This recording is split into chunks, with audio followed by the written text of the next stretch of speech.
Hello and welcome to Inside EcoDevo, an economic development podcast helping Missourians prosper. On this episode, we're talking about the Community Development Block Grants, better known as CDBG. And sitting down with us to help with the discussion is Brandon Jenson, the Business and Community Solutions Program Manager for CDBG. Brandon, welcome. Good morning, Eric. Thanks for having me. Yeah, no problem. So before we dive into today's topic, if you could just give us a little bit of background on yourself. How did you come to be the Program Manager for CDBG? So I'm a Missouri native. I grew up in Southwest Missouri, and in college I studied community and regional planning and interned with a regional planning commission in Southwest Missouri. In those organizations, there's 19 throughout the state. They do a lot of work in infrastructure funding and grant writing for their communities. And so I got involved as an intern and then later as a staff member, and then gained expertise in the CDBG program through that work, and then was pulled over to work for DED. Okay. Was there anything in particular that kind of drew you to that line of work? What was it about that kind of stuff that you were like, I have to do that? Yeah, I think it was actually providing funding. So in the planning world, like, you make really great plans and they oftentimes take a long time to come to fruition, typically 10 to 20 years. Whereas with infrastructure and grant funded projects, you have a timeline that you have to get those projects done in. So it's just really satisfying to be able to see a physical, tangible impact to people's lives throughout the state. Okay, and I definitely want to kind of go down that road of the impact you guys see with the work that you do. But before we do that, let's kind of start high level. Yeah. Tell us about Community Development Block Grants. What are those? Yeah. This oftentimes gets a little bit of chuckle, but we are the most flexible funding program from the federal government in terms of what we can fund, but we're also one of the most heavily regulated. So what that actually means for communities is that almost any community need that they have, whether it's a fire station that needs to be built or a daycare that needs rehabbed, or they need to repair or build new roads, water, sewer, pretty much any publicly owned asset can be improved using CDBG dollars, and they can also partner with nonprofits. So it truly is the most flexible in what it can fund, but along with that comes all the federal regulations that our team is here to help communities navigate. And speaking of the team, I mean, it sounds like CDBG is quite diverse in what it can allow communities to use funds for. Mm-hmm. So I don't know this for a fact, but I believe BCS is the largest division we have within DED. And I think CDBG is probably one of the larger teams, rightfully so, since there's so many things you guys have to kind of provide and all the different avenues that CDBG can go down. So can you talk a little bit about the diverse nature of CDBG and the team that kind of supports that work? Absolutely, yeah. So we've got 3 separate teams within CDBG, and they're really focused on the services that they provide related to our subrecipients or the communities that receive our funds. So the first is our development team, and those are the folks that help communities develop projects, help prepare their applications to make sure they're fundable whenever they submit them to our program, as well as environmental review, which can be one of the earliest hurdles that communities have to overcome to receive funding and carry out their project.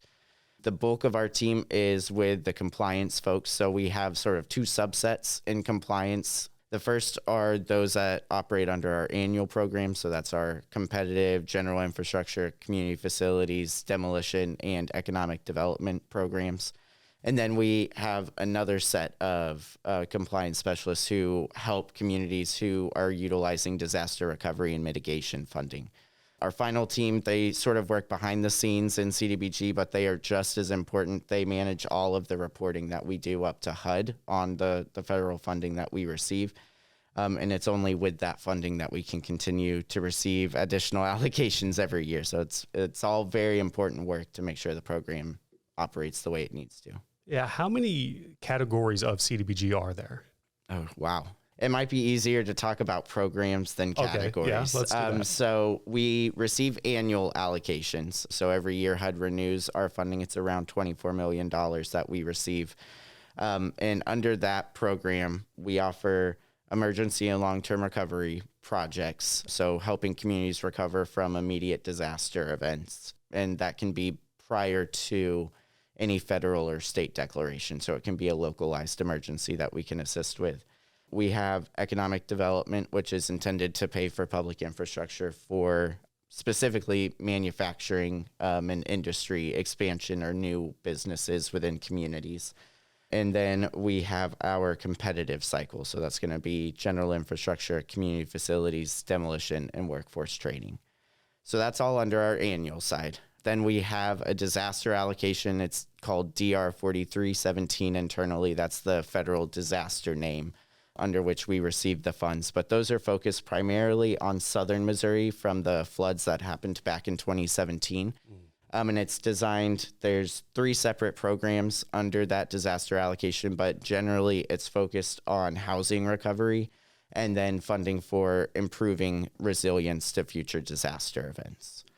Then our final and newest allocation is DR 4451. So that's related to the flooding and tornadoes that occurred in Missouri in 2019 that impacted Holt County, Cole County, and St. Charles. And under that, we have a whole slew of activities that the 3 counties are able to select from and carry out those programs in their communities. And all of those programs, in some way or another, are partnered with federal funding, correct? Yeah, they're all federally funded. Can you talk about that partnership between the federal side and the state side? The money comes from the feds. We have to disperse it in some manner.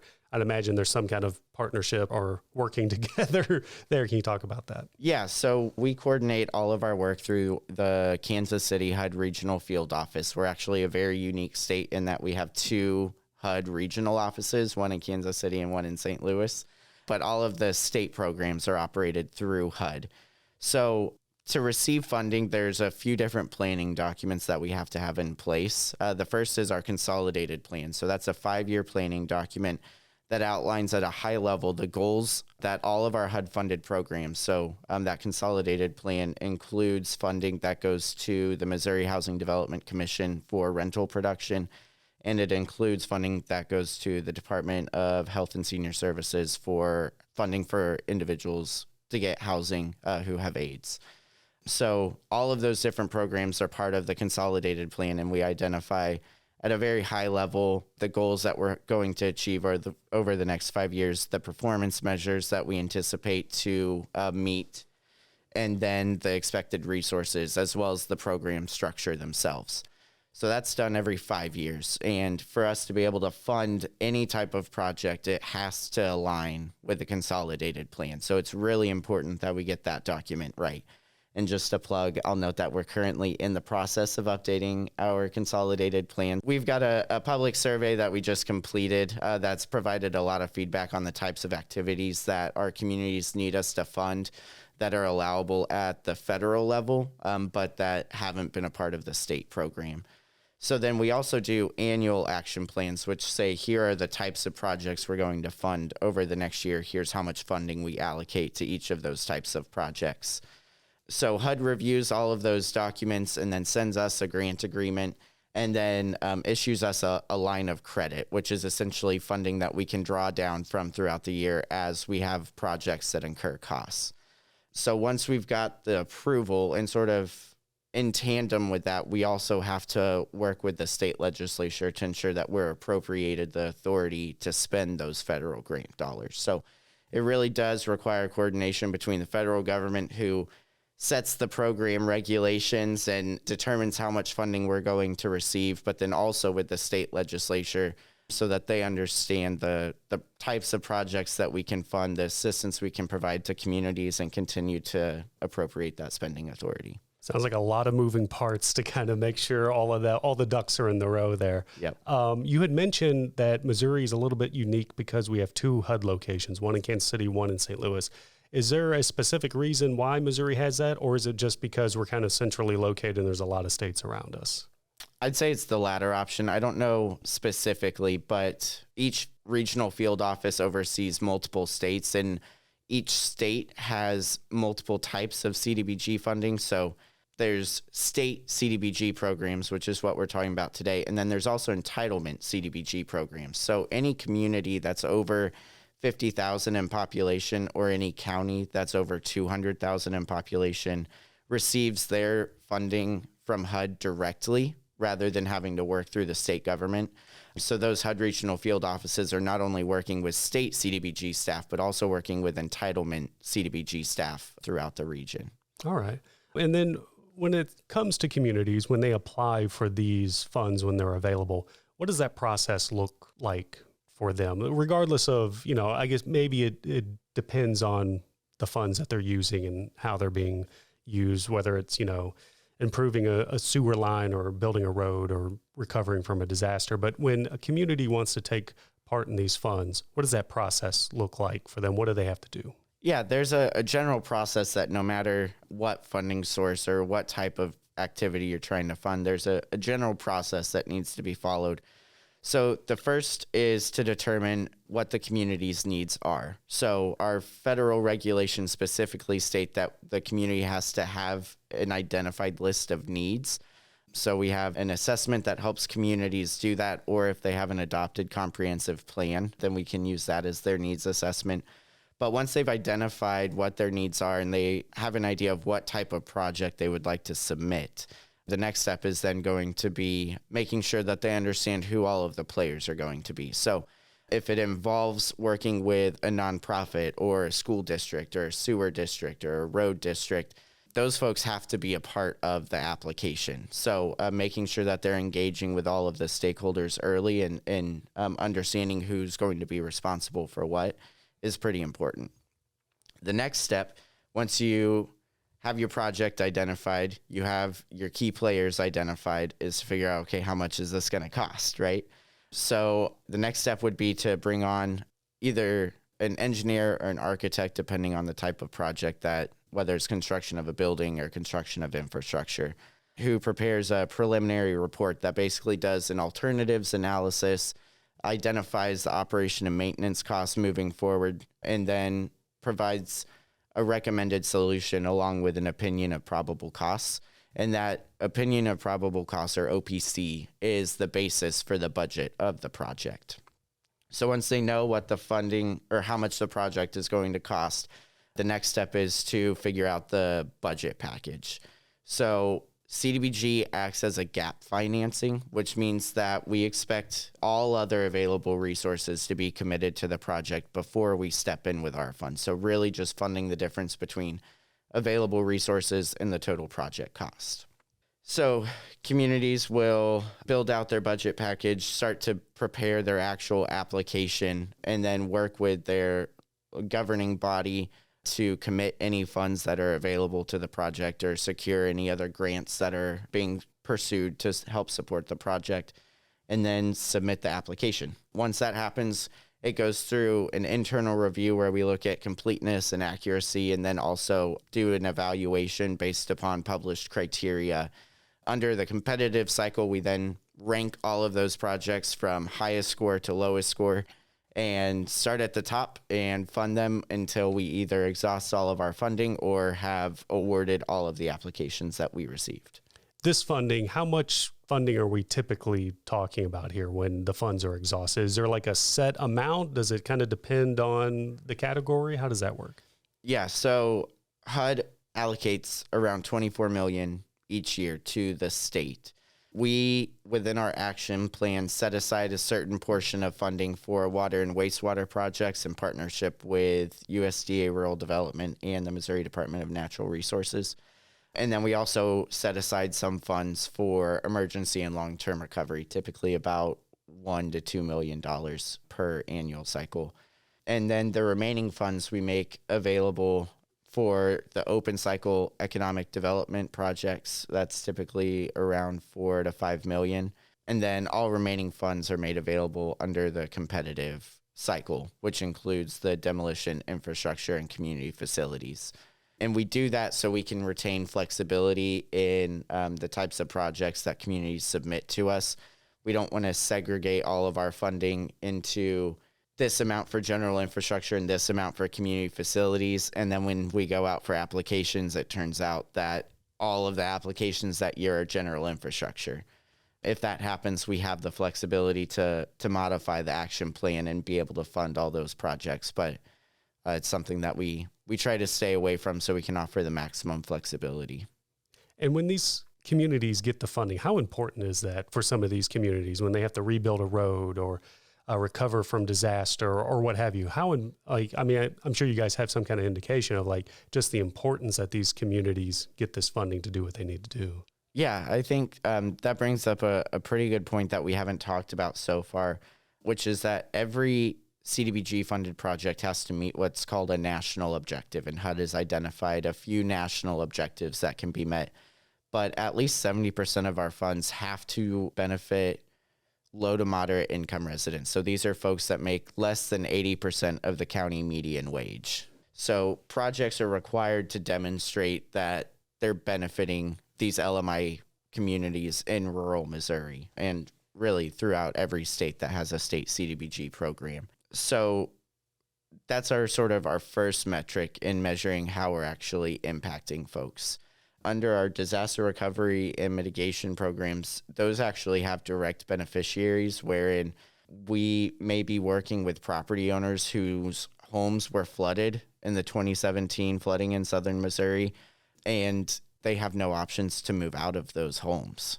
So our program can actually purchase those at the pre-flood fair market value and then provide some additional assistance so they can purchase another property within the same community so that community doesn't see an export of their residents after a disaster event. So it can be intangible, like getting a new road in a community that otherwise wouldn't have the funding to pay for it, or it can be directly impacting people's lives. But regardless, I believe last year our metrics were between 60 and 70,000 Missourians were impacted with the projects we were able to close out and complete last year. And that's not including the leverage funds or the jobs that we create through our economic development program either. So do you have any like success stories through your time here that you've witnessed that like, wow, that we really made a difference and here's how we did it? Yeah, I think it's hard to pick out any one project, but I would say our programs, specifically the disaster recovery programs, I think because they have people who are directly being impacted by those activities, I think those are some of the ones that stand out the most, just because you can see people's lives being changed by the work that we're doing. And then our water and wastewater funding is critically important. I think nationally we're seeing a decline in the quality of infrastructure that we have for water and sewer as those systems continue to age and just break down over time. And so we have several projects where there are communities that are like, they may be significantly out of compliance with permitted regulations. And so being able to help those communities and provide safe, clean drinking water to their residents, or make sure that the sewer system is working the way we all want sewer systems to work, I think those projects are pretty dang important as well. Yeah. And when you and your team kind of see the impact that their work is having on communities, does that kind of like invigorate the team? Do they get like a little something extra of like, wow, I may be sitting in an office pushing paper, checking numbers, what have you, but my work is directly impacting Missouri citizens in a positive way. So it's got to positively benefit them and their work, I'd imagine. Yeah, and that's one of the great things about our program is that we specifically require that under federal regulations, we're required to be on site periodically. And so whether that's to review project files and make sure that they're adequate and protect the subrecipient, or to check the job site and make sure that like labor standards and other regulations are being complied with. So it's actually really nice that our team gets to be out in the field, meeting the people that are helping to carry out these projects, meeting the communities and the residents that are going to be impacted afterwards. Yeah, that boots on the ground kind of approach kind of really puts it all into perspective, I'd imagine. Mm-hmm. Yeah. Yeah, and it helps strengthen the relationship between the state and our subrecipients, because at the end of the day, our function is to make sure that the project was carried out in a compliant fashion, and we work hand in hand with our subrecipients to make sure that they comply with all the applicable regulations. and ensure that there's never a chance that the community may have to repay those funds. So that's really our function, is to be the last level of protection that a grant recipient has when having to comply with federal regulations. Okay. Switching gears just a little bit, up top, we were talking about, what's yearly, what's kind of in a cycle. What's going on right now currently with CDBG? What's in cycle? What are you guys working on at the moment? So right now we have our competitive cycle application open. So again, that's general infrastructure, community facilities, demolition, and workforce training. Our emergency and long-term recovery programs are an open cycle application. So you can always submit, if a community experiences a disaster event, they can submit an application anytime. Our economic development is also an open cycle application. So as communities have businesses that are interested in locating or expanding there, they can apply to our office for the infrastructure that's necessary to support those projects. And then we also have our second round of DR 4317 applications open for housing projects. Okay. Is there one particular, I know category wasn't the terminology, but for some reason that's what keeps coming to mind. Maybe program is a better way to say it. But is there one particular category / program of CDBG that, for lack of a better term, is most popular, that gets used the most? Yeah, I can speak about our most recent cycle. So under the competitive program, we were actually able to fully obligate all of the funding that we had available under our most recent application cycle. And there was a pretty significant portion of the projects fell under general infrastructure and specifically roads. So I know that streets and roads are one of the biggest expenses for small communities, especially whenever there may be a state route that goes through their community. And so we saw quite a bit of applications for street and road projects under the most recent cycle. And you were talking about how flexible CDBG is, probably the most flexible set of programs that we have. What do you foresee the kind of future of these programs being? Like, what is the, are you guys able to look at the kind of trajectory of how these funds are used and how they need to be flexible in order to kind of, keep up with what could happen? Like, do you foresee some of these categories or programs changing, things being added? What do you see from your perspective? Yeah, that's actually exactly what we're going through right now with the consolidated plan. So as far as the survey that we recently completed, one of the biggest issues from my time whenever I was working in Southwest Missouri with a bunch of small towns, I recognized that there's a need for rural housing, and housing is an eligible activity type under CDBG. And I think we're seeing more and more that rural housing is economic development. You can't attract businesses to your community if you can't demonstrate you have the workforce there. And you can't focus on getting your workforce trained if they don't have a decent place to live. So I think we're seeing that housing is becoming more and more of an economic development issue.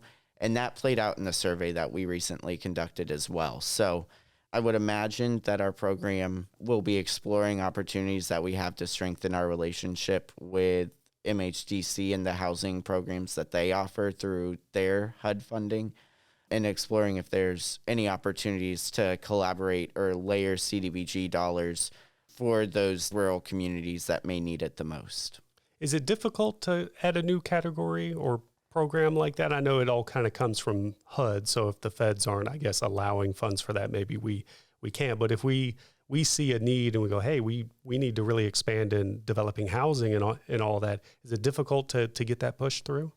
There's a lot that has to go into standing up a new program. The first is it has to align with a goal in the consolidated plan. So if it's not in the consolidated plan, then until that 5 years is up, you're not going to be able to fund that type of activity, which is why we're doing so much outreach right now.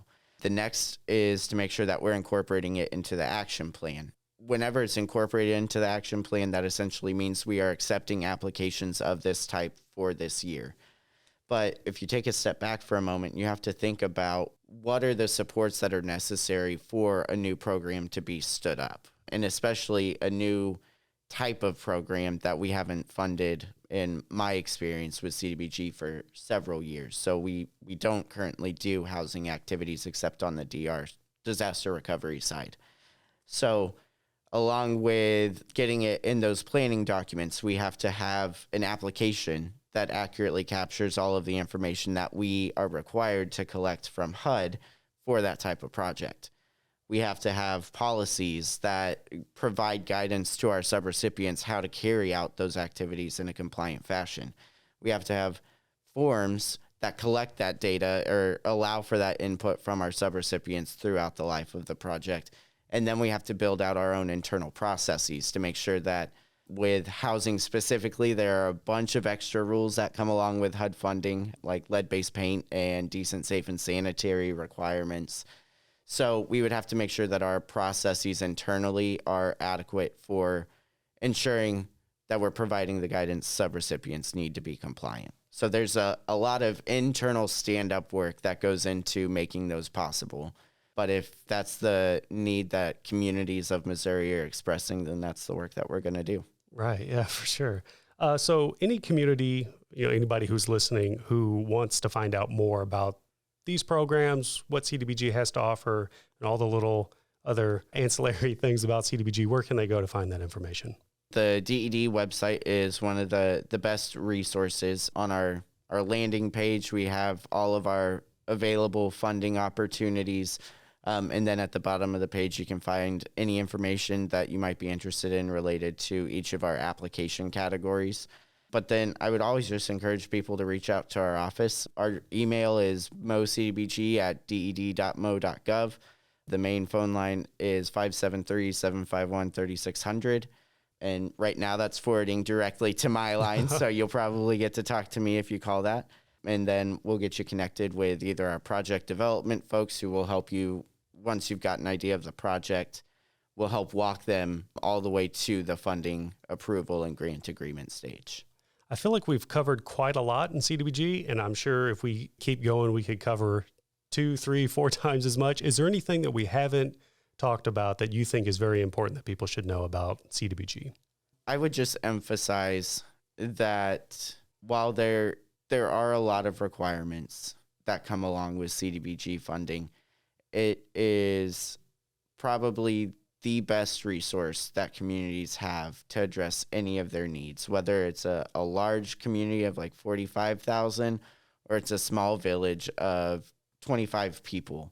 Our staff is here to help walk them throughout the life of the project to make sure that they're meeting the needs of their residents. And that's what we're going to continue to do. And then lastly here, the department's motto is helping Missourians prosper. So with the work you do, the work your team does within CDBG, how does that further that mission? Seems pretty obvious, but yeah, just to put words to it. Like we talked about through the application process, we're focused on addressing the needs of residents and communities themselves, whether that's improving their infrastructure, creating new jobs, improving housing.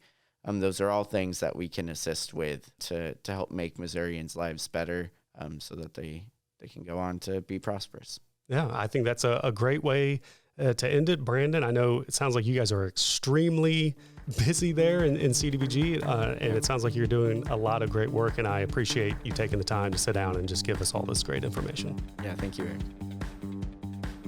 Thank you for listening to this episode of Inside EcoDevo featuring Community Development Block Grants. To find out more about what's happening at the Missouri Department of Economic Development, including current programs and upcoming opportunities, be sure to subscribe. You can also follow us on Facebook, Twitter, and LinkedIn.